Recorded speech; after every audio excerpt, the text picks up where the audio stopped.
خداوند کے زندہ اور پاک کلام میں سے سلاطین کی پہلی کتاب اس کا 22واں باب۔ اور 3 برس وہ ایسے ہی رہے اور اسرائیل اور ارام کے درمیان لڑائی نہ ہوئی۔ اور تیسرے سال یہودا کا بادشاہ یہوشافط شاہ اسرائیل کے ہاں آیا، اور شاہ اسرائیل نے اپنے ملازموں سے کہا، کیا تم کو معلوم ہے کہ رامات گلعاد ہمارا ہے اور ہم خاموش ہیں اور شاہ ارام کے ہاتھ سے اسے چھین نہیں لیتے؟ پھر اس نے یہوشافط سے کہا، کیا تو میرے ساتھ رامات گلعاد سے لڑنے چلے گا؟ یہوشافط نے شاہ اسرائیل کو جواب دیا، میں ایسا ہوں جیسا تو، میرے لوگ ایسے ہیں جیسے تیرے لوگ، اور میرے گھوڑے ایسے ہیں جیسے تیرے گھوڑے۔ اور یہوشافط نے شاہ اسرائیل سے کہا، ذرا آج خداوند کی مرضی بھی تو دریافت کر لے۔ تب شاہ اسرائیل نے نبیوں کو، جو قریب 400 آدمی تھے، اکٹھا کیا اور ان سے پوچھا، میں رامات گلعاد سے لڑنے جاؤں یا باز رہوں؟ انہوں نے کہا، جا، کیونکہ خداوند اسے بادشاہ کے قبضہ میں کر دے گا۔ لیکن یہوشافط نے کہا، کیا ان کو چھوڑ کر یہاں خداوند کا کوئی نبی نہیں ہے تاکہ ہم اس سے پوچھیں؟ شاہ اسرائیل نے یہوشافط سے کہا کہ ایک شخص املا کا بیٹا میکایا ہے تو صحیح، جس کے ذریعہ سے ہم خداوند سے پوچھ سکتے ہیں، لیکن مجھے اس سے نفرت ہے، کیونکہ وہ میرے حق میں نیکی کی نہیں بلکہ بدی کی پیشن گوئی کرتا ہے۔ یہوشافط نے کہا کہ بادشاہ ایسا نہ کہے۔ تب شاہ اسرائیل نے ایک سردار کو بلا کر کہا کہ املا کے بیٹے میکایا کو جلد لے آ۔ اس وقت شاہ اسرائیل اور شاہ یہودا یہوشافط کے سامریا کے پھاٹک کے سامنے ایک کھلی جگہ میں اپنے اپنے تخت پر شاہانہ لباس پہنے ہوئے بیٹھے تھے، اور سب نبی ان کے حضور پیشن گوئی کر رہے تھے۔ اور کنعانہ کے بیٹے صدقیہ نے اپنے لیے لوہے کے سینگ بنائے اور کہا، خداوند یوں فرماتا ہے کہ تو ان ارامیوں کو مارے گا جب تک وہ نابود نہ ہو جائیں۔ اور سب نبیوں نے یہی پیشن گوئی کی اور کہا کہ رامات گلعاد پر چڑھائی کر اور کامیاب ہو، کیونکہ خداوند اسے بادشاہ کے قبضہ میں کر دے گا۔ اور اس قاصد نے جو میکایا کو بلانے کو گیا تھا اس سے کہا، دیکھ، سب نبی ایک زبان ہو کر بادشاہ کو خوشخبری دے رہے ہیں، سو ذرا تیری بات بھی ان کی بات کی طرح ہو اور تو خوشخبری ہی دینا۔ میکایا نے کہا، خداوند کی حیات کی قسم، جو کچھ خداوند مجھے فرمائے میں وہی کہوں گا۔ سو جب وہ بادشاہ کے پاس آیا تو بادشاہ نے اسے یہ کہا، میکایا، ہم رامات گلعاد سے لڑنے کو جائیں یا رہنے دیں؟ اس نے جواب دیا، جا اور کامیاب ہو، کیونکہ خداوند اسے بادشاہ کے قبضے میں کر دے گا۔ بادشاہ نے اس سے کہا، میں کتنی مرتبہ تجھے قسم دے کر کہوں کہ تو خداوند کے نام سے حق کے سوا اور کچھ مجھے نہ بتائے؟ تب اس نے کہا، میں نے سارے اسرائیل کو ان بھیڑوں کی مانند جن کا چوپان نہ ہو پر پراگندہ دیکھا، اور خداوند نے فرمایا کہ ان کا کوئی مالک نہیں، سو وہ اپنے اپنے گھر سلامت لوٹ جائیں۔ تب شاہ اسرائیل نے یہوشافط سے کہا، کیا میں نے تجھ کو بتایا نہیں تھا کہ یہ میرے حق میں نیکی کی نہیں بلکہ بدی کی پیشن گوئی کرے گا؟ تب اس نے کہا، اچھا تو خداوند کے سخن کو سن لے۔ میں نے دیکھا کہ خداوند اپنے تخت پر بیٹھا ہے اور سارا آسمانی لشکر اس کے دہنے اور بائیں کھڑا ہے، اور خداوند نے فرمایا، کون اخیاب کو بہکائے گا تاکہ وہ چڑھائی کرے اور رامات گلعاد میں کھیت آئے؟ تب کسی نے کچھ کہا اور کسی نے کچھ، لیکن ایک روح نکل کر خداوند کے سامنے کھڑی ہوئی اور کہا، میں اسے بہکاؤں گی۔ خداوند نے اس سے پوچھا، کس طرح؟ اس نے کہا، میں جا کر اس کے سب نبیوں کے منہ میں جھوٹ بولنے والی روح بن جاؤں گی۔ اس نے کہا، تو اسے بہکا دے گی اور غالب بھی ہوگی، روانہ ہو جا اور ایسا ہی کر۔ سو دیکھ، خداوند نے تیرے ان سب نبیوں کے منہ میں جھوٹ بولنے والی روح ڈالی ہے، اور خداوند نے تیرے حق میں بدی کا حکم دیا ہے۔ تب کنعانہ کا بیٹا صدقیہ نزدیک آیا اور اس نے میکایا کے گال پر مار کر کہا، خداوند کی روح تجھ سے بات کرنے کو کس راہ سے ہو کر مجھ میں سے گئی؟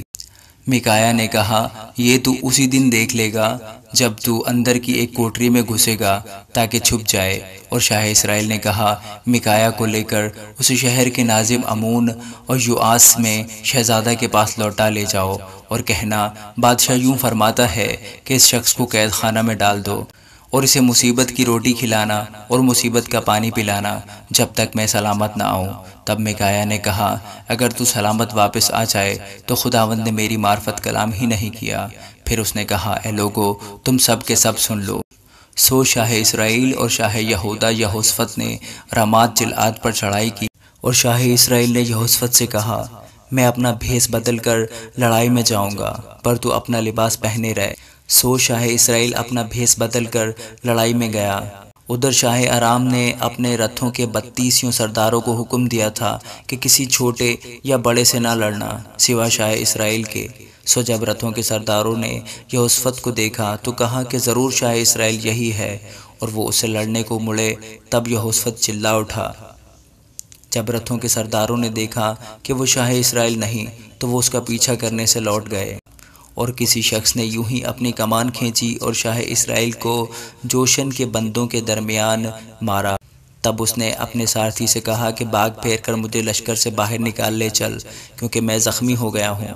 اور اس دن بڑے گھمسان کا رن پڑا، اور انہوں نے بادشاہ کو اس کے رتھ ہی میں ارامیوں کے مقابل سنبھالے رکھا، اور وہ شام کو مر گیا، اور خون اس کے زخم سے بہہ کر رتھ کے پائیدان میں بھر گیا۔ اور آفتاب غروب ہوتے ہوئے لشکر میں یہ پکار ہو گئی کہ ہر ایک آدمی اپنے شہر اور ہر ایک آدمی اپنے ملک کو جائے۔ سو بادشاہ مر گیا اور وہ سامریہ میں پہنچایا گیا۔ انہوں نے بادشاہ کو سامریہ میں دفن کیا اور اس رتھ کو سامریہ کے تالاب میں دھویا۔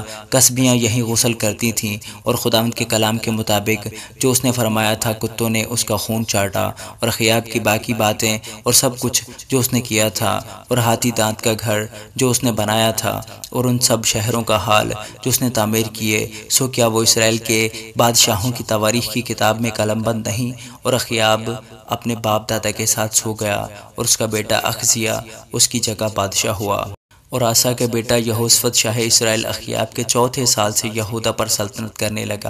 اور جب یہوشافط سلطنت کرنے لگا تو 35 برس کا تھا، اور اس نے یروشلم میں 25 برس سلطنت کی۔ اس کی ماں کا نام عزوبہ تھا جو سلہی کی بیٹی تھی۔ وہ اپنے باپ آسا کے نقش قدم پر چلا، اس سے وہ مڑا نہیں، اور جو خداوند کی نگاہ میں ٹھیک تھا اسے کرتا رہا، تو بھی اونچے مقام ڈھائے نہ گئے۔ لوگ ان اونچے مقاموں پر ہنوز قربانی کرتے اور بخور جلاتے تھے۔ اور یہوشافط نے شاہ اسرائیل سے صلح کی، اور یہوشافط کی باقی باتیں اور اس کی قوت جو اس نے دکھائی اور اس کی جنگ کرنے کی کیفیت، سو کیا وہ یہودا کے بادشاہوں کی تواریخ کی کتاب میں قلم بند نہیں؟ اور اس نے باقی لوتیوں کو جو اس کے باپ آسا کے عہد میں رہ گئے تھے ملک سے خارج کر دیا، اور ادوم میں کوئی بادشاہ نہ تھا بلکہ ایک نائب حکومت کرتا تھا۔ اور یہوشافط نے ترسیس کے جہاز بنائے تاکہ اوفیر کے سونے کے لیے جائیں، پر وہ گئے نہیں، کیونکہ وہ اسیون جابر ہی میں ٹوٹ گئے۔ تب اخیاب کے بیٹے اخزیہ نے یہوشافط سے کہا، اپنے خادموں کے ساتھ میرے خادموں کو بھی جہازوں میں جانے دے۔ پر یہوشافط راضی نہ ہوا، اور یہوشافط اپنے باپ دادا کے ساتھ سو گیا، اور اپنے باپ داؤد کے شہر میں اپنے باپ دادا کے ساتھ دفن ہوا، اور اس کا بیٹا یہورام اس کی جگہ بادشاہ ہوا۔ اور اخیاب کا بیٹا اخزیہ شاہ یہودا یہوشافط کے 70ویں سال سے سامریہ میں اسرائیل پر سلطنت کرنے لگا، اور اس نے اسرائیل پر 2 برس سلطنت کی۔ اور اس نے خداوند کی نظر میں بدی کی، اور اپنے باپ کی راہ اور اپنی ماں کی راہ اور نبات کے بیٹے یروبام کی راہ پر چلا، جس سے اس نے بنی اسرائیل سے گناہ کرایا، اور اپنے باپ کے سب کاموں کے موافق بال کی پرستش کرتا اور اس کو سجدہ کرتا رہا، اور خداوند اسرائیل کے خدا کو غصہ دلایا۔ آمین۔ خدا کے زندہ اور پاک کلام کا پڑھا اور سنا جانا ہم سب کے لیے باعث برکت ہو۔ خداوند کا شکر ہو۔ خداوند یسوع المسیح کے زندہ اور جلالی نام میں آپ سب بھائیوں اور بہنوں کی سلامتی ہو۔ خداوند آپ کو ہمیشہ اپنی پناہ میں رکھے اور اپنے حکموں پر چلنے کی توفیق عطا فرمائے۔ آمین۔ میں آپ کا بھائی یوٹیوب پر گاڈ از لو چینل سے آپ کے ساتھ مخاطب ہوں۔ آپ سے ایک گزارش کرنا چاہتا ہوں۔ سب سے پہلی بات کہ یہ آپ کا اپنا چینل ہے، اسے آپ اپنی ملکیت سمجھ سکتے ہیں۔ چینل کو گرو کرنے میں میری مدد کریں، مجھے آپ کی ہیلپ کی ضرورت ہے۔ پلیز آپ میری مدد اس طریقے سے کر سکتے ہیں کہ جب بھی آپ ویڈیو کو دیکھیں تو مکمل واچ کریں پورا اینڈ تک، اور ویڈیوز کو فیس بک پر یا واٹس ایپ پر شیئر کریں، اور اگر شیئر نہ کر سکیں تو لائک کریں یا پھر کمنٹ کریں، تو اس طریقے سے اپنے اس چینل کی ریٹنگ اچھی کر سکتے ہیں۔